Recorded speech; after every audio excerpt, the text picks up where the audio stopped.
Welcome to Saints. In this podcast, we'll be discovering and discussing fascinating insights to topics and events found in Saints, the story of the Church of Jesus Christ in the latter days.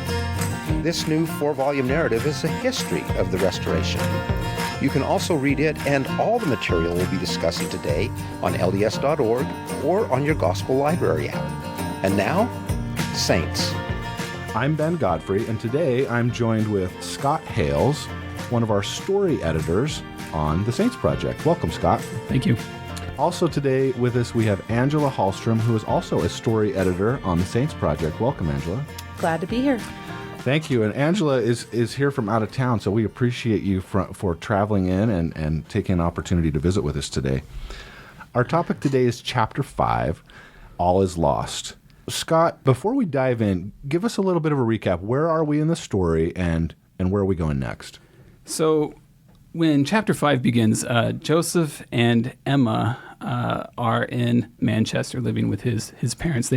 Joseph has just received the gold plates, and he's kind of in this weird place where he's got the plates and he's got the interpreters, the Urim and Thummim, and he wants to be able to spend as much time as he can with the plates and with the interpreters. He wants to begin translation.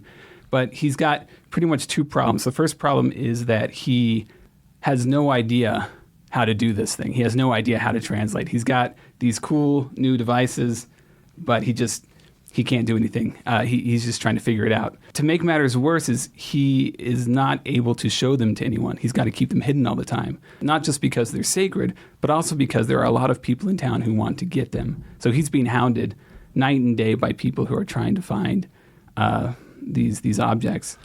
Let's listen, in fact, to just a one little clip here from the book that talks about this process. He knew the interpreters were supposed to help him translate the plates, but he had never used seer stones to read an ancient language. He was anxious to begin the work, but it was not obvious to him how to do it. Angela, what does that mean? It wasn't obvious to him. I mean, we've seen the pictures, right? He's just supposed to put them on and read. That's not how it works. And I think one of the themes that I am coming across as I read Saints and think about it is that God wants us to learn how to do things. He allows us to be a little uncomfortable. He does not just lay everything out in front of us. We have to work to learn. And Joseph has a gift. He is someone who is growing into his prophetic role, but he must learn himself how to use this gift. And that's a very striking part of this chapter to me. Absolutely. It's really clear that it's line upon line, precept upon precept. This is a theme that we get all throughout Saints Volume 1. As he begins to do this, so he's starting the translation process, who's helping him? So it's just him and Emma, and he doesn't have a lot of time with these objects. Like I said, he's being hounded all the time, but he also doesn't have much money. He's a newlywed. He's got to support his family, his wife, so he's out working, and he doesn't really have the money to kind of just sit back and work on this translation. So what happens is he meets a man named Martin Harris through his mother. His mother, he's known Martin Harris for a while. He lives nearby. They're neighbors. Martin is a very wealthy man. He's a successful farmer. He's the same age as Joseph's parents. Anyway, Martin becomes interested in the plates through talking with Lucy Mack Smith, Joseph's mother. But he's very skeptical about the story. I mean, if you think about it, this is a pretty amazing story, a pretty fantastic story, and he's not sure if he believes. He wants to help. If this is the Lord's work, he wants to be able to do all he can for it, but he's just not sure if he wants to invest his money, his farm, his reputation in this young man. And so he begins to ask questions. He begins to interview Joseph. He begins to interview his family members. Let's pause there for just a second. I want to go back to one piece about Emma and when she was working with Joseph as a scribe. In this clip from the book, we're going to hear what Emma thought about this. Emma marveled that her husband's lack of knowledge in history and scripture did not hinder the translation. Joseph could hardly write a coherent letter. Yet hour after hour she sat close beside him while he dictated the record without the aid of any book or manuscript. She knew only God could inspire him to translate as he did. So, Angela, you probably know your husband pretty well. Yes, I do. What must have it been like? What do you think of this moment when Emma's seeing Joseph doing stuff she knows it's not Joseph? Well, one thing I think is interesting is the quote in the book that says that Joseph could not dictate a coherent letter. That is directly quoted from Emma herself. Right. So she knows, you know your husband better than anyone else does. And she knows his gifts, but she also knows his limitations. So I am sure that it was miraculous for her to see what was happening. And I also love thinking of them as a young couple. They were both so young, in their early 20s, working together to produce this, that she was his wife and his partner by his side, helping him as he learned about his prophetic gift. And I think that scribe role is more than just someone who takes dictation. Right. She was an essential partner for him. And that's important, I think, for people to understand. I love the fact that the history in Saints helps us remember that Emma did have such a critical role throughout the process, but in particular here at this moment when they're translating the Book of Mormon.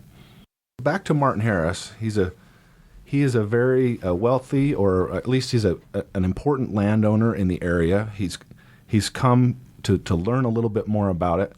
I have to tell you guys, I'm from a little town called Clarkston, Utah. Clarkston, Utah is the place where Martin Harris is buried.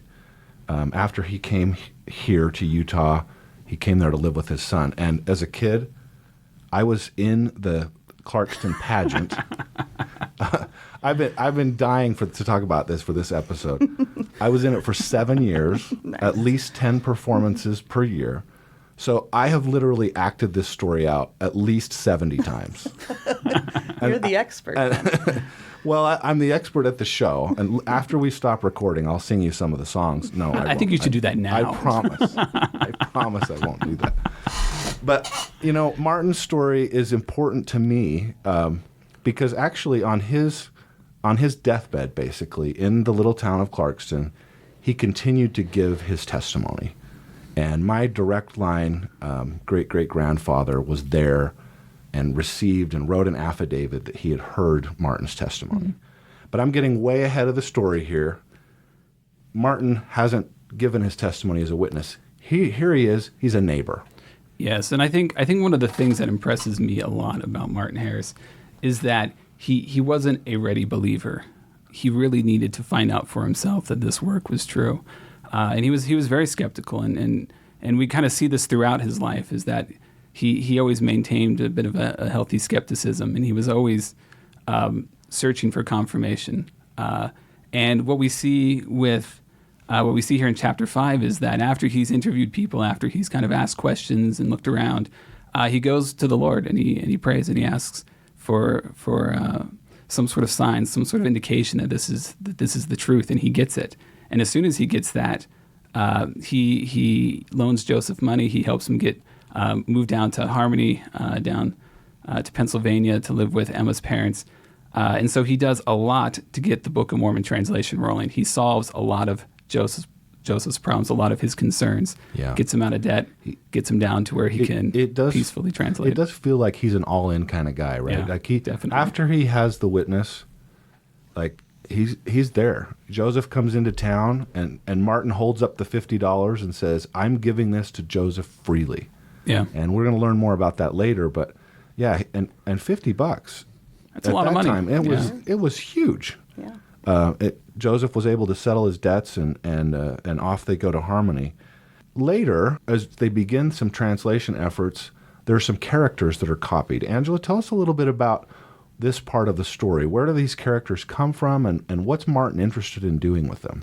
Well, Martin is interested in basically finding out if these characters are ancient language, and wants to take them to a scholar or to find scholars that can help him to validate this. As Scott was saying, he has these faith-promoting experiences, these spiritual experiences, but he's also looking for outside proof.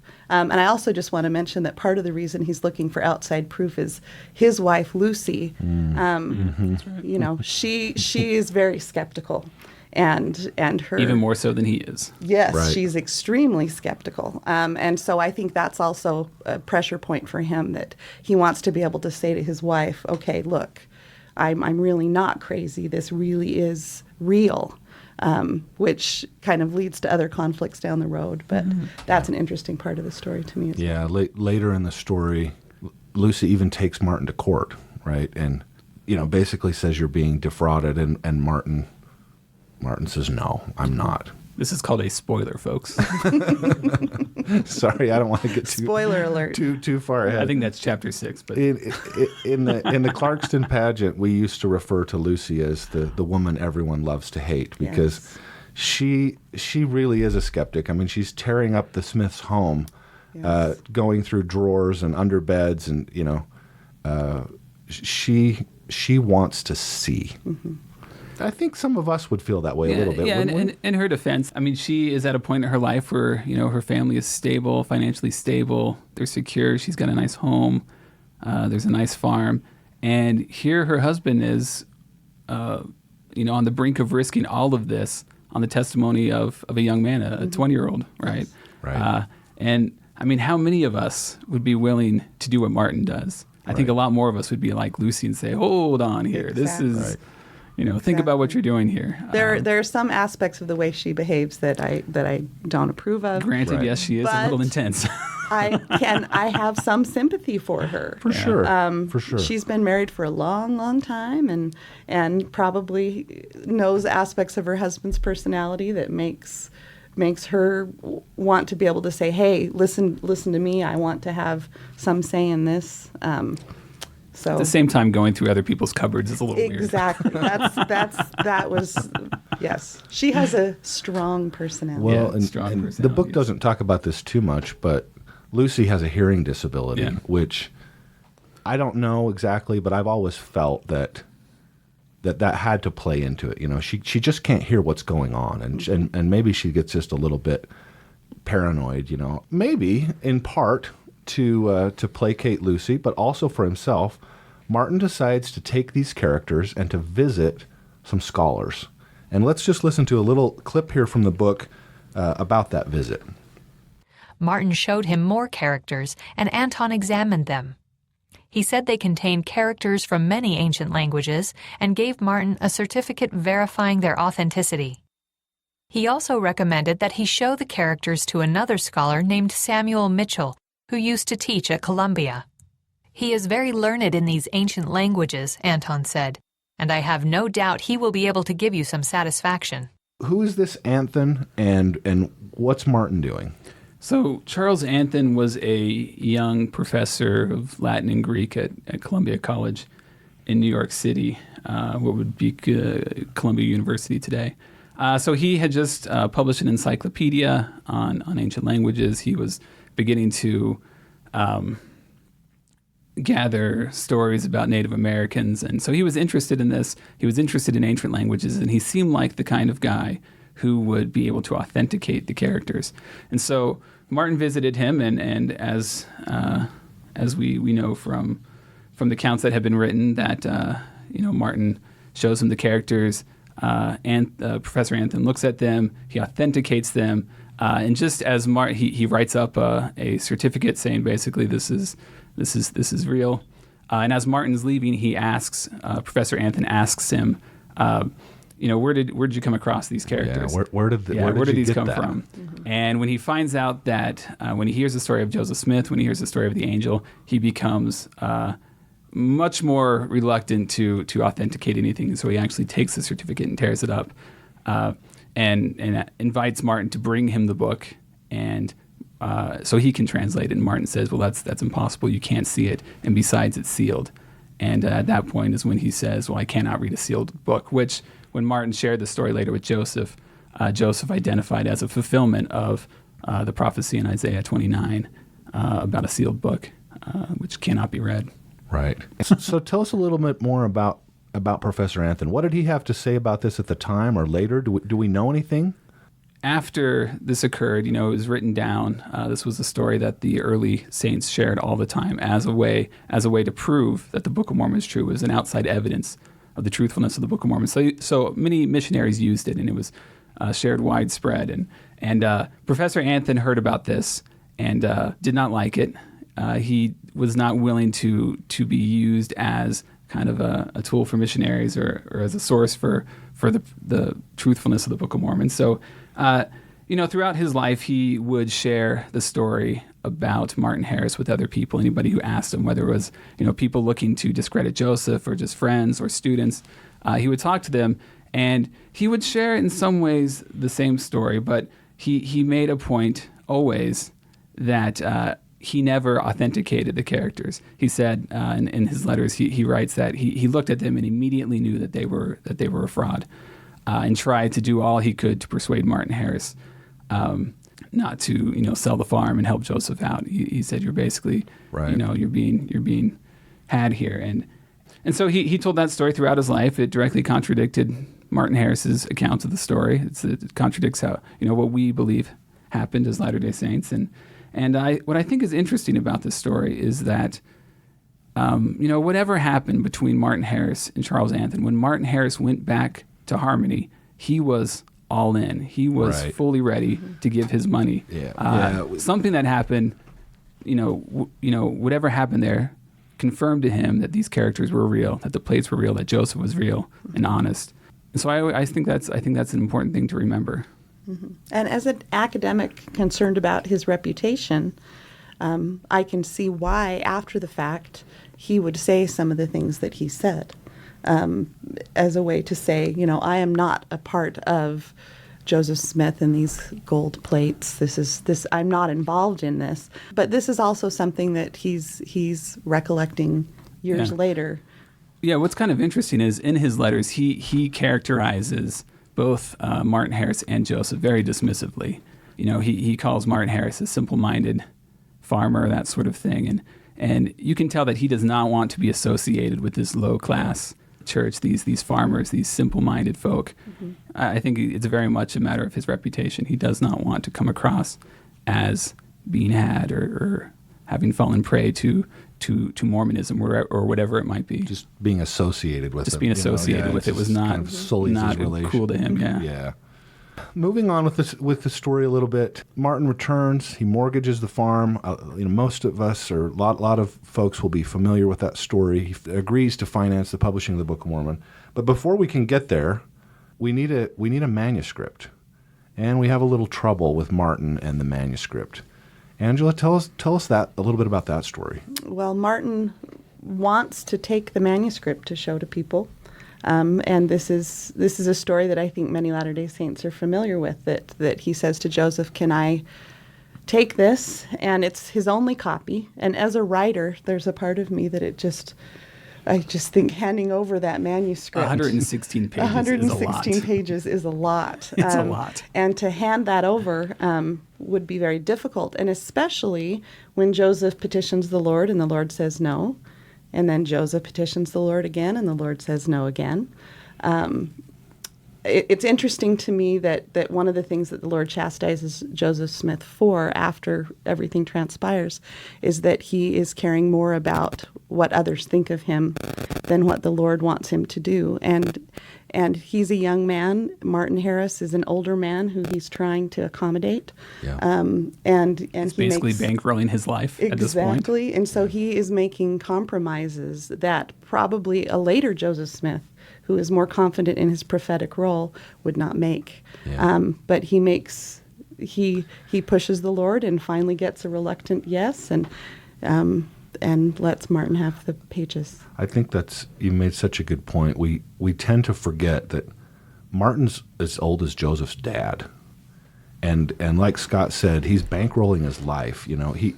Joseph loves Martin, and he wants so badly to please him, and he really wants to reduce the friction with Lucy, Martin's wife, at home, and so he lets him take it, and we're all just like, no, don't do it. Of course, we know the rest of the story, but At that time, they didn't know. I think it's also important to remember at this point, it's not just that he is, giving up the plates, or giving up the pages to Martin. So he's letting go of one thing, but also at the same time, Emma is very, very, very pregnant. So he's also very anxious at this moment, at this time as well. Both he and Emma are anxious because she is about to have their first child. Neither of them have really experienced that before, and so it's a stressful time. And so on the one hand, he's saying, Martin is saying, Joseph, let me have the pages. Emma's over here saying the baby's coming soon. The baby's coming soon. As a young father, he is being pulled from in every direction, and it's a tough time for him. Yeah. So Martin takes the pages. He goes home. He's agreed to return at a certain period of time. He doesn't come back. During that time, as you mentioned, Emma has the baby, and what happens? And the baby dies. The baby passes away, so Joseph is in this incredible grief. And Emma's not doing well either. She is close to death as well. She's super sick, and Joseph, I think, sends a messenger to go get Martin and tell him, please come and bring the manuscript. Martin finally shows up. What does he tell us, Scott? Yeah, so basically what happens is when the baby dies and when and Emma becomes, deathly sick, Joseph stays with her. He kind of puts the pages out of his mind for a while, and he just devotes his entire time to Emma and helping her out. And finally Emma says, Joseph, we need to do something. The plates, it's been more than 2 weeks now. We need to find out what happened to these pages. I mean, this is their work. And that was striking to me, that she's the one who's concerned Emma here. Has given birth, lost her baby, is on the precipice of death herself. And what she says is, I cannot rest until we find these pages. This is such a concern of hers as well. And so Joseph, he makes sure that Emma is being taken care of by her mother, and then he goes back to Manchester. And then that's where he begins to try to hunt down Martin Harris, and he can't find him. And they invite him to breakfast, and he's like 4 hours late. And finally, when he gets there, they kind of watch him approaching, and he's walking slowly down the road. He's fiddling with his hat. He's pulling it down over his eyes. And when he finally gets in, everybody can tell that something is wrong. Yeah. And then Martin just breaks down and says, basically, I've lost these pages. And what strikes me, too, is one of the things that Joseph says in that moment is, must I return to my wife with such a tale? Yeah. Showing his great concern for her and their partnership in this work. Yeah. I mean, I think the last thing anybody wants to do is fail their loved ones. And I think at this point he feels like he has failed everyone, not just the Lord, but everyone who is dear to him. It's just devastating. It is. It's devastating. Listen to this quote from the book. His mother tried to comfort him. She said maybe the Lord would forgive him if he repented humbly. But Joseph was sobbing now, furious at himself for not obeying the Lord the first time. He could barely eat for the rest of the day. He stayed the night and left the next morning for Harmony. As Lucy watched him go, her heart was heavy. It seemed everything they had hoped for as a family, everything that had brought them joy over the last few years, had fled in a moment. This is a real devastation, not even just to Joseph and Emma, but to the whole entire Smith family. Yeah, because I think it's important to remember that, from day one, as soon as they found out about the plates, about the angel, everybody in this Smith family worked together to make it possible for Joseph to get these plates. So they saw it as the work of the family. They saw this as a family thing, a family affair. And and when he lost the pages, everyone felt it. Yes. What I think is interesting is that if you read Joseph's account of this moment, the account he wrote in 1838, it is very, very restrained, very straightforward, very matter-of-fact. He doesn't provide a lot of details. It's his mother's account that shows us the emotional toll that this loss took on Joseph and his family, on her as well, on his mother. I think it's very interesting that it is his mother's account that gives us so much insight into the depth of his soul, into his psychology, into the pain that this caused him as a prophet, and helps us better understand the lesson he learned from it. Absolutely. And really, it's a lesson that we can all learn, right? This is, One of the things I love about this particular chapter, I mean, it certainly is a low point. I mean, this is the lowest of the low in many ways, but we all have that, right? Like, don't we all have those days or those weeks or even years when we say, man, everything just blew up. And the thing I love about saints and this story is we're going to see that Joseph's going to recover. The Lord has a plan. Things are going to be okay. There's a line that I love from this chapter that says, humble yourself, trust in God, learn from your mistakes. Yeah. And I think that's what this episode in Joseph's life teaches him. Thank you so much, Angela and Scott, for being here with us today. As always, you can read more about saints at saints.lds.org. You can read the story in the church history section of the Gospel Library app, and you can subscribe to this podcast and many others at the Mormon Channel. Thank you. I'm Ben Godfrey. Thanks for joining us today for Saints. And don't forget to read more of this historical narrative on LDS.org or on your Gospel Library app.